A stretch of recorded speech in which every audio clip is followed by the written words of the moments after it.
નમસ્કાર વિદ્યાર્થી મિત્રો, કેમ છો? મજામાં છો ને? ચલો, હવે આજે લેક્ચર 5ની અંદર આપણે લાસ્ટ સેશનની અંદર આણ્વિકતાની ચર્ચા કરી હતી. એના પહેલાં વાત કરી હતી પ્રક્રિયાક્રમ. બરાબર? તો પ્રક્રિયાક્રમ શું છે અને આણ્વિકતા શું છે તમે ખૂબ સારી રીતે સમજ્યા. પ્રક્રિયાક્રમ એટલે આપણે વાત કરી કે વિકલનીય વેગ સમીકરણમાં પ્રક્રિયકની સાંદ્રતાના ઘાતાંકને આપણે શું કહીએ છીએ? જે તે પ્રક્રિયકનો પ્રક્રિયાક્રમ. અને આણ્વિકતા, તો આણ્વિકતાની અંદર આપણે ચર્ચા કરી આણ્વિકતા શું દર્શાવે છે.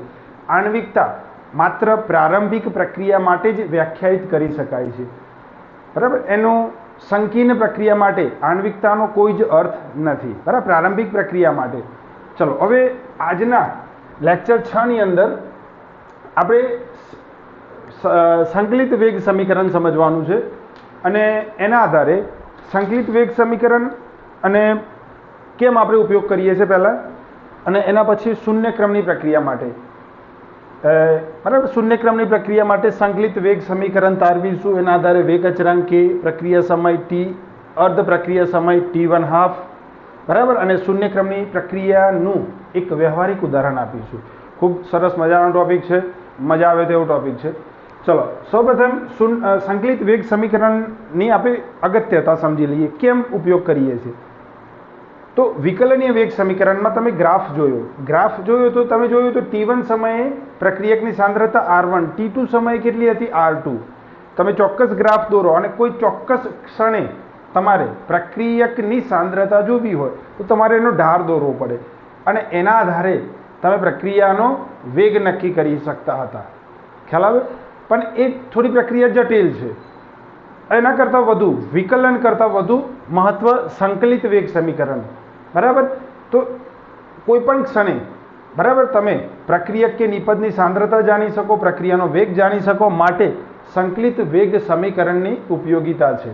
તો વિદ્યાર્થી મિત્રો, આજે આપણે શૂન્યક્રમની પ્રક્રિયા માટે અહીંયા તમારે બે પ્રકારની સંકલિત વેગ સમીકરણ સમજવાના છે. શૂન્યક્રમની પ્રક્રિયા માટે સંકલિત વેગ સમીકરણ અને પ્રથમ ક્રમની પ્રક્રિયા માટે સંકલિત વેગ સમીકરણ.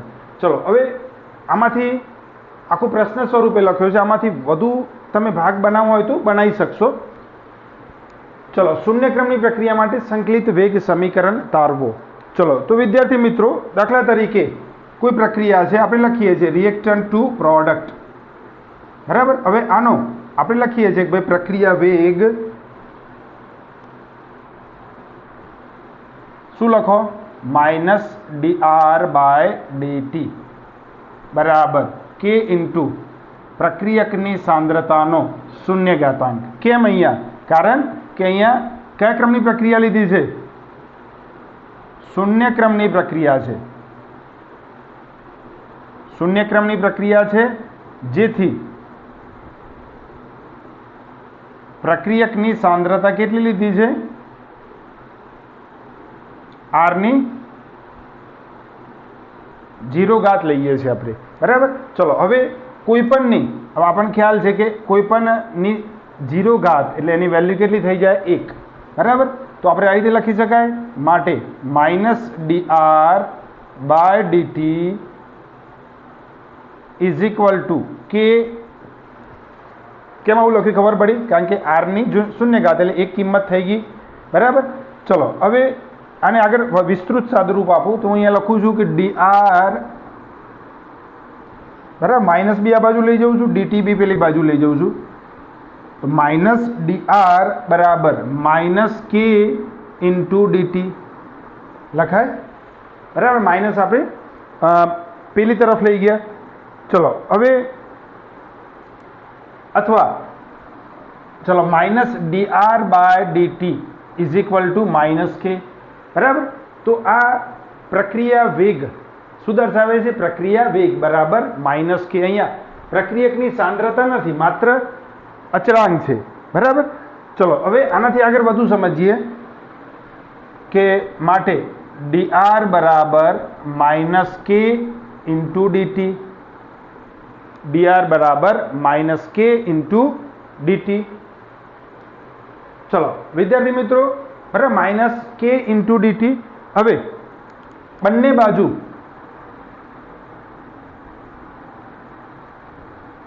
સંકલન કરતા, ચલો બંને બાજુ સંકલન કરશો, બરાબર, એટલે કે dr અને એનું સંકલન કરતા કેટલું થશે, r બરાબર -k × t, બરાબર, dr નું સંકલન થયું r -kt + i, સમીકરણ નંબર 1 આપીએ અને આપણે લખીશું જ્યાં i બરાબર શું છે, સંકલન અચળાંક, -k × dt નું k × t સંકલન થાય અને સંકલન અચળાંક i મૂક્યો.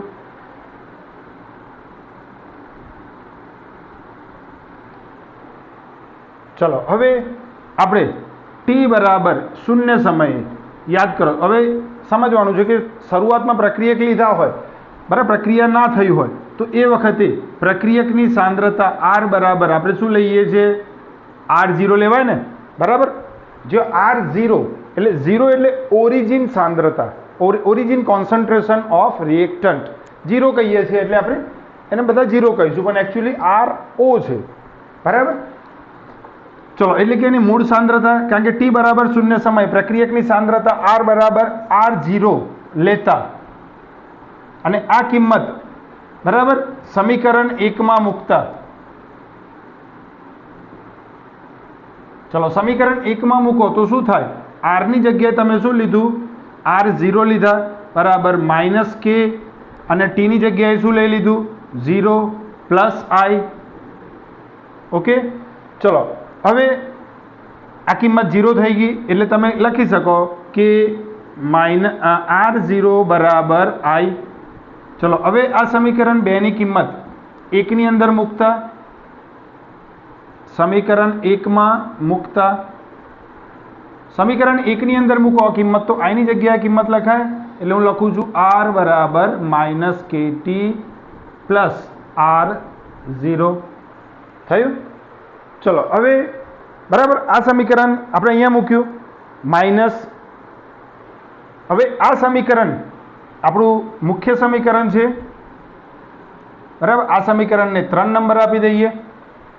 હવે આ સમીકરણ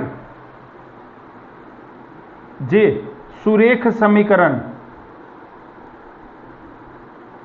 y બરાબર mx + c ને મળતું આવે છે, ચલો એને મળતું આવે છે એટલે તમે જોઈ શકો આ સમીકરણમાં જે yx છે એની જગ્યાએ હું શું લઈ શકું, પ્રક્રિયકની સાંદ્રતા r. ચલો હવે r ની જગ્યાએ હું rt પણ લઈ શકું, કારણ કે કોઈ પણ t ક્ષણિક સાંદ્રતા છે, બરાબર. અને x ની જગ્યાએ હું શું લઈશ, સમય t. જો બંને એરો કર્યા છે ખાસ સમજજો, બંને સુરેખ સમીકરણ કમ્પેર કર્યા તો આના આધારે હું કહી શકું કે આ y અક્ષ ઉપર અને આ x અક્ષ ઉપર, તો y અક્ષ ઉપર શું આવશે, પ્રક્રિયકની સાંદ્રતા r આ દિશામાં વધે છે અને x અક્ષ ઉપર શું આવશે, સમય t આવશે, બરાબર. અને ઢારનું મૂલ્ય, ઢાર આવશે -k અને જે જગ્યાએ છેદે છે ત્યાં આંતરછેદ કેટલો આવશે, r0, બરાબર. એટલે આપણે લખીશું કે અહીંયા ઢાળનું મૂલ્ય છે -k, આંતરછેદનું મૂલ્ય છે r0, બરાબર. તો આ રીતે સુરેખ સમીકરણને મળતું આવે છે. હવે જો તમે અલગ અલગ પ્રક્રિયકની સાંદ્રતા જાણતા હોય અલગ અલગ સમયે તો એના આધારે તમે એનો ઢારને આધારે વેગ અચળાંકની કિંમત મેળવી શકો છો, બરાબર. એટલે અહીંયા તમને અલગ ક્વેશ્ચન પૂછવો હોય, બરાબર, તો અલગ ક્વેશ્ચનમાં એ રીતે કહી શકાય કે શૂન્યક્રમની પ્રક્રિયા માટે પ્રક્રિયકની સાંદ્રતા r વિરુદ્ધ t ના, બરાબર, આલેખથી સંતુલન અચળાંક મેળવો. તો આવો પ્રશ્ન પૂછી શકાય, શૂન્યક્રમની પ્રક્રિયા માટે પ્રક્રિયકની સાંદ્રતા વિરુદ્ધ t ના આલેખથી વેગ અચળાંક કે, બરાબર, વેગ અચળાંક કે કઈ રીતે શોધી શકે, તો આપણે સમજાવવાનું ભાઈ અલગ અલગ સમયે પ્રક્રિયકની સાંદ્રતા, અલગ અલગ t સમયે પ્રક્રિયકની સાંદ્રતાને rt પણ કહી શકાય, બરાબર. અલગ અલગ સમયે પ્રક્રિયકની સાંદ્રતા તમે આમાં કિંમત મૂકો તો તમને શું મળી જશે, અહીંયા ઢાળની કિંમત મળશે, બરાબર. ચલો હવે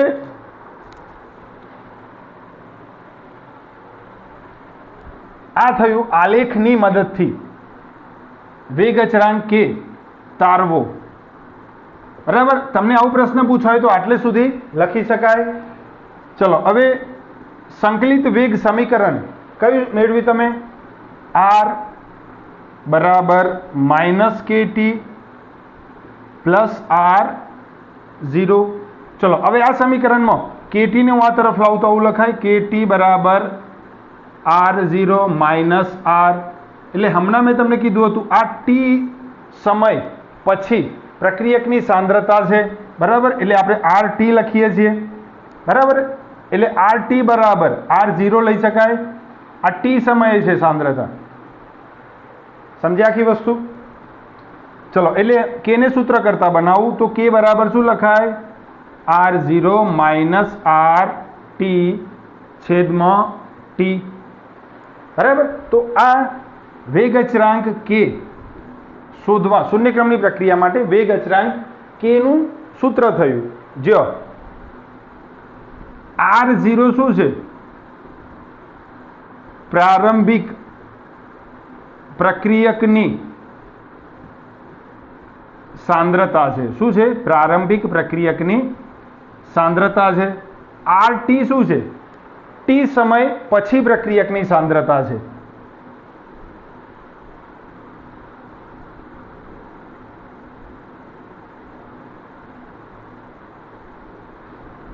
એટલે અહીંયા ખાસ સમજો વિદ્યાર્થી મિત્રો, t સમય પછી પ્રક્રિયકની સાંદ્રતા છે. એટલે ઘણી વખત આપણે એવું કહેવામાં આવે કે ભાઈ એક પ્રક્રિયક 70% પ્રક્રિયક વપરાઈ જાય છે, તો t સમય પછી પ્રક્રિયકની સાંદ્રતા 70% વપરાઈ જાય એટલે બાકી કેટલો વધ્યો? 30% વધ્યો, એટલે 0.30 આવે. t સમય પછીની છે. બરાબર, તો આ થયો પ્રક્રિયા સમય. બરાબર, સંતુલન અચળાંક વેગ શૂન્યક્રમની પ્રક્રિયા માટે વેગ અચળાંક k. ચલો આના આધારે પ્રક્રિયા સમય તમારે શોધવો હોય તો પ્રક્રિયા સમય સીધે સીધો શોધી શકાય. t ને સૂત્ર કરતા બનાવી દો. t બરાબર r0 માઇનસ rt છેદમાં k. બરાબર, એટલે વિદ્યાર્થી મિત્રો આ બે વસ્તુ આપણે શીખ્યા. હવે આટલી વસ્તુ તમારે સ્ક્રીનશોટ કરવાનો છે અને એક સરસ મજાનો સ્ક્રીનશોટ લઈ અને લખવાનું છે. આટલું જરા તમે એક સ્ક્રીનશોટ લઈ લો, પછી આગળનું સમજાવું છું.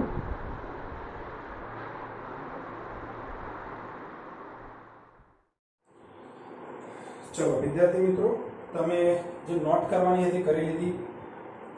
હવે આપણે બે મુદ્દા જોયા. વેગ અચળાંક k, પ્રક્રિયા સમય t. હવે વેગ અચળાંક k નું સૂત્ર તો આવ્યું આપણે k બરાબર r0 માઇનસ rt છેદમાં t. ચલો હવે એના આધારે આપણે અર્ધ પ્રક્રિયા સમય સમજવાનો છે. તો સૌપ્રથમ અર્ધ પ્રક્રિયા સમય એટલે શું?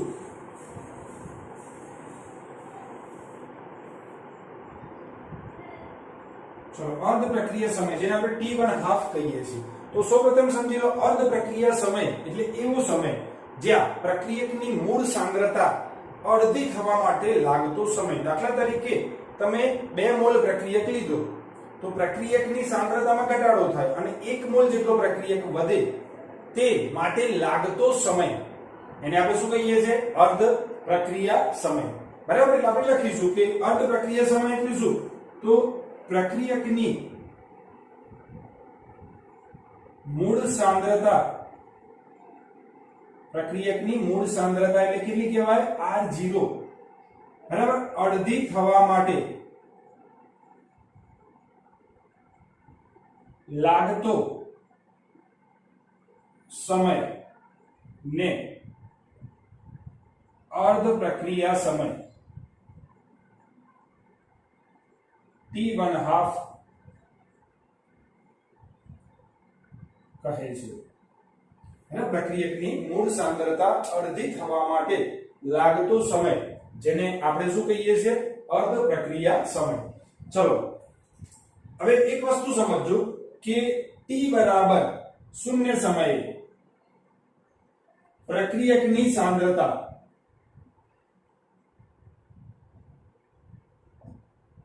rt છે. બરાબર, t સમય પ્રક્રિયકની સાંદ્રતા કેટલી છે? rt છે. તો t બરાબર શૂન્ય સમય પ્રક્રિયકની સાંદ્રતા R0 કહીશું. કેટલી થાય? R0. ચલો t બરાબર t સમય પ્રક્રિયકની સાંદ્રતા કેટલી કહેવાય? RT. અને t બરાબર એવો સમય, અર્ધ આયુષ્ય સમય, જ્યાં પ્રક્રિયકની મૂળ સાંદ્રતા અડધી થવા માટે લાગતો સમય. બરાબર? t બરાબર t1/2 એવો લઈશું t ની જગ્યાએ, અને RT બરાબર R0/2. બરાબર? એટલે કે એવો સમય કે જ્યાં પ્રક્રિયકની મૂળ સાંદ્રતા અડધી થવા માટે લાગતો સમય. ચલો હવે આ સમીકરણની અંદર કિંમત મૂકતા તો k બરાબર R0, RT ની જગ્યાએ શું મૂકીશ? R0/2 છેદમાં t ની જગ્યાએ શું મૂકીશ? હવે જુઓ t1/2, t t1/2.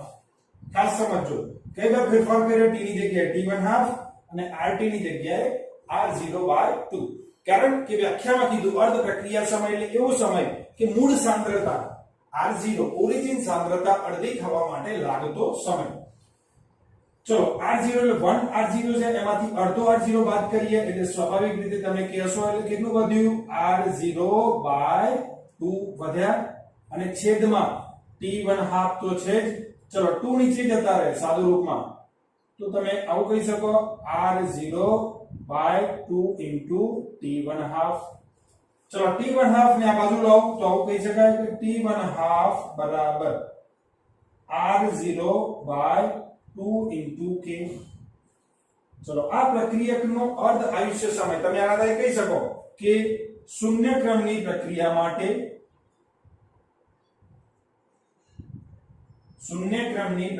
માટે પ્રક્રિયાનો અર્ધ આયુષ્ય સમય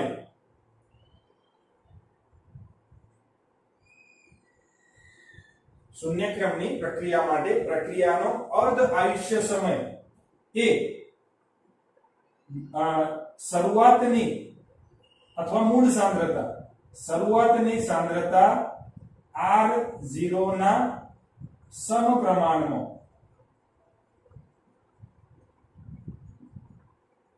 સમજો. શૂન્ય ક્રમની હવે તમે એવો પ્રશ્ન પૂછવો હોય, આ ક્વેશ્ચન સ્વરૂપે પૂછવું હોય તો પણ પૂછી શકાય કે તારવો કે શૂન્ય ક્રમની પ્રક્રિયા માટે, આખો પ્રશ્ન થઈ ગયો. ચલો શૂન્ય ક્રમની પ્રક્રિયામાં તારવો કે શૂન્ય ક્રમની પ્રક્રિયા માટે પ્રક્રિયાનો અર્ધ આયુષ્ય સમય એ શરૂઆતની સાંદ્રતા R0 ના સમપ્રમાણમાં છે. તો તમે શું કરશો? શૂન્ય ક્રમની પ્રક્રિયા માટે વેગ અચળાંક k નું સૂત્ર મૂકી અને આટલેથી તારવવાનું આટલે સુધી. બરાબર? દાખલામાં સૂત્રની જરૂર પડે તો બી સીધું સૂત્ર તમે ઉપયોગ કરી શકશો. ચલો ત્યારબાદ શૂન્ય ક્રમની પ્રક્રિયાના ઉદાહરણ. શૂન્ય ક્રમની પ્રક્રિયાના ઉદાહરણ. ચલો તો પહેલું ઉદાહરણ છે ઉત્સેચક પ્રક્રિયાઓ. આપણા શરીરમાં જે ઉત્સેચકો છે, ઉત્સેચકો દ્વારા થતી પ્રક્રિયા ઉત્સેચક ઉદ્દીપન પ્રક્રિયા.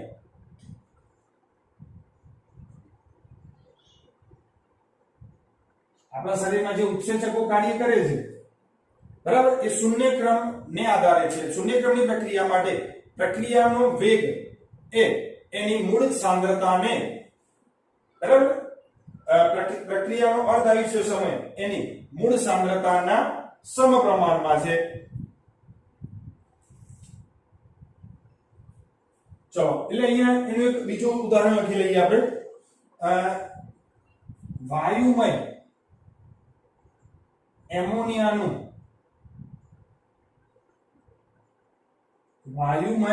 એમોનિયાનું પ્લેટિનમની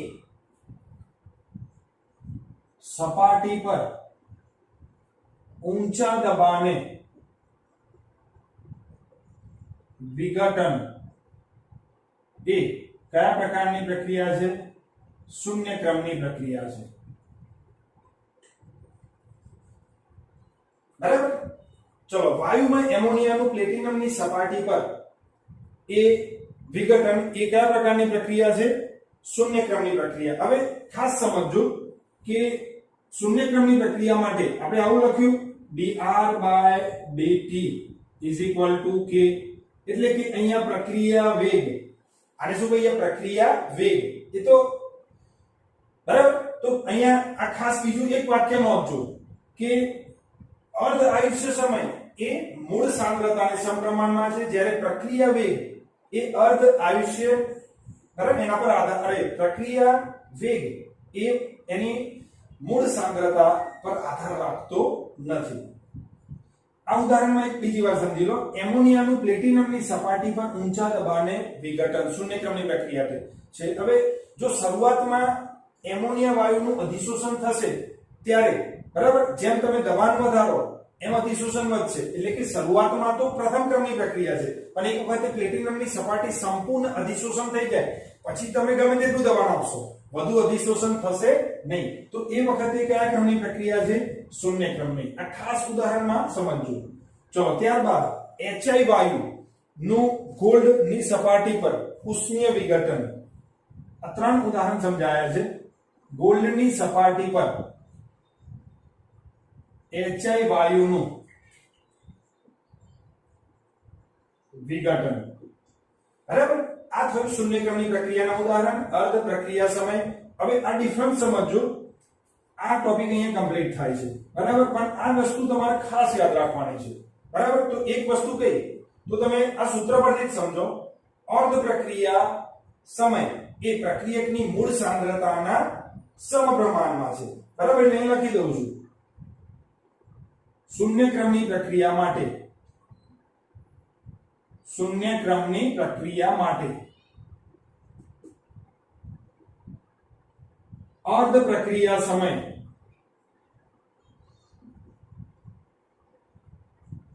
T1/2 એ પ્રક્રિયકની શરૂઆતની સાંદ્રતા,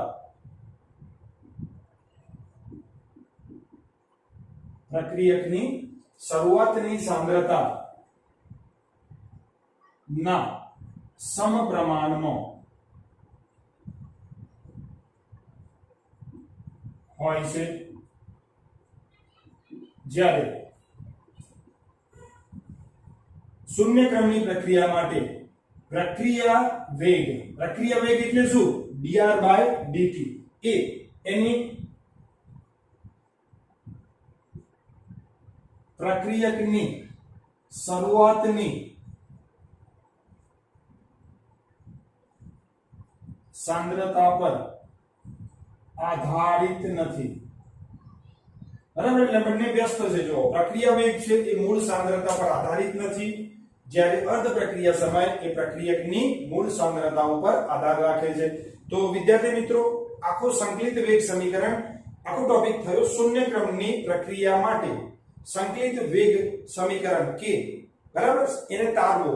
પછી તમને અલગ પૂછવું હોય તો મેં અગાઉ વાત કરી એ પ્રમાણે કે શૂન્ય ક્રમની પ્રક્રિયા માટે પ્રક્રિયકની સાંદ્રતા પ્રક્રિયા r વિરુદ્ધ t ના ગ્રાફ ઉપરથી કઈ રીતે k તારવી શકાય. તો તમારે સમજાવવાનું કે પેલું સૂત્ર તારવવાનું, સૂત્ર તારવીને તમારે પ્રક્રિયકની સાંદ્રતા વિરુદ્ધ સમય t ના ગ્રાફ ઉપરથી તમારે સમજાવવાનું કે અલગ અલગ સમયે, અલગ અલગ t સમયે પ્રક્રિયકની સાંદ્રતાનો તમે ગ્રાફ બનાવો, અને જો ઢાર, બરાબર, એ ઢાર જો તમે દોરશો તો તમને એ ઢાર ઉપરથી એનો વેગ અચળાંક k શોધી શકાય. એ જ રીતે અર્ધ પ્રક્રિયા સમય કઈ રીતે શોધી શકાય એની વાત કરી. તો વિદ્યાર્થી મિત્રો, આટલે સુધી રાખું છું. હું આશા રાખું તમને આમાં વ્યવસ્થિત ખ્યાલ આવ્યો હશે. તો ફરીવાર એક સૂચના આપું છું તમને. જો બરાબર, એટલે કે તમને જો સરસ ખ્યાલ આવી ગયો છે તો તમે ભણો છો કે મને કઈ રીતે ખ્યાલ આવે. તો વિદ્યાર્થી મિત્રો, તમારે શું કરવાનું છે? તમારે કોમેન્ટમાં તમારું નામ, બરાબર, તમારું ધોરણ અને તમારો રોલ નંબર લખવાનો છે. તો મને ખ્યાલ આવી જશે કે આ વિદ્યાર્થી છે, આ રોલ નંબર છે, બરાબર. આટલું કરશો ને તો, અને કેટલા વિદ્યાર્થી નથી જોતા એનો પણ મને ખ્યાલ આવે. તો આટલે સુધી રાખું છું.